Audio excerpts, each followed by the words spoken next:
Jonah's life was all about moving forward, always planning, always thinking about the next step. His calendar was packed, his mind constantly ticking off lists of tasks, goals, and things that needed to be done tomorrow. The present moment never held much interest for him. There was always something more important just ahead. That morning was no different. Jonah's alarm went off and he sat up with a groggy sigh, staring at the glow of his phone's screen. 7:02 a.m. Another day, another list of things to do. He moved through his usual routine, making coffee, flipping through emails, his mind already racing ahead to the rest of the day. Meetings, deadlines, an endless stream of tasks. There was always so much to do, and yet it never felt like enough time. But as Jonah glanced out the window, something gave him pause. The world outside seemed still. He blinked, trying to shake off the haze of early morning, but the feeling lingered. The sky was an empty, pale blue, with not a cloud in sight. The trees were motionless, the branches perfectly still. Even the distant sounds of the city seemed muted, as if everything had been put on hold. Jonah frowned. That's strange, he thought. It was never this quiet. He glanced at the clock again. 7:02 a.m. Jonah blinked in confusion. That couldn't be right. He felt like he'd been awake for at least 20 minutes. He checked his phone again. No change. He grabbed his keys and jacket, deciding to take a walk, to shake off this strange feeling. As he stepped outside, the world felt different. The sunlight was warm on his skin, but there was no breeze, no sound of distant traffic. The streets were empty, the air heavy with stillness. Jonah walked slowly, his footsteps the only sound echoing down the quiet street.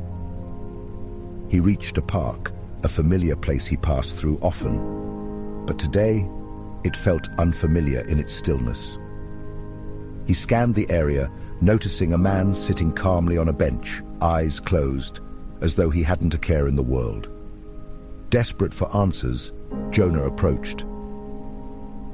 "Excuse me," Jonah called out, his voice sounding odd in the quiet air. "Do you know what's going on? Where is everyone?" The man opened his eyes slowly, a serene smile on his face.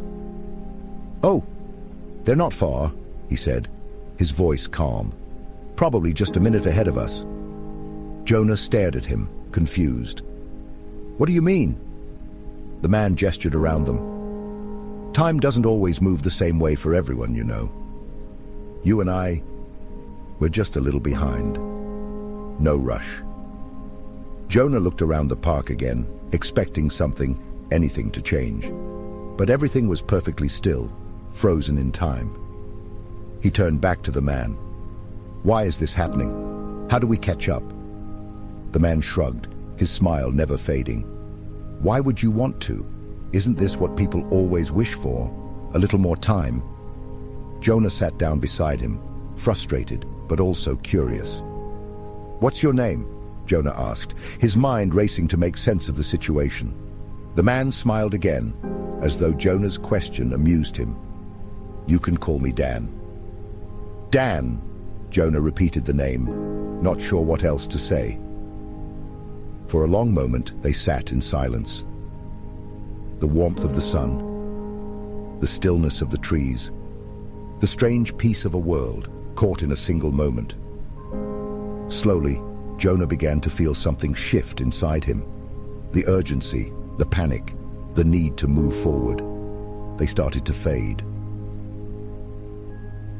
He looked around the park, noticing details he had always overlooked. The way the light filtered through the leaves, the soft ripple of the grass beneath his feet, the subtle colors in the flowers lining the path. Everything was so still, yet so alive. "You see," Dan said gently, "the world isn't empty. It's just waiting." Jonah's breath slowed as he let the silence settle around him. For the first time in as long as he could remember, he wasn't thinking about the next thing, the next meeting, the next worry. He was just here. "How long will it last?" Jonah asked quietly. Dan chuckled softly. "As long as you need it to." Jonah closed his eyes, letting the warmth of the day fill him. He had always been rushing, always looking ahead, always planning for what came next. But now there was nowhere to go, nothing to chase, just the present moment. As they sat together, time didn't start again with a dramatic rush. The change was subtle. Jonah noticed the soft rustling of leaves, a distant hum of life. The sun shifting slightly in the sky, casting new shadows on the ground. He glanced at his phone again, just once, 7:03 a.m. The world had started moving again, but Jonah wasn't in a hurry. He stood slowly, feeling a quiet calm settle over him.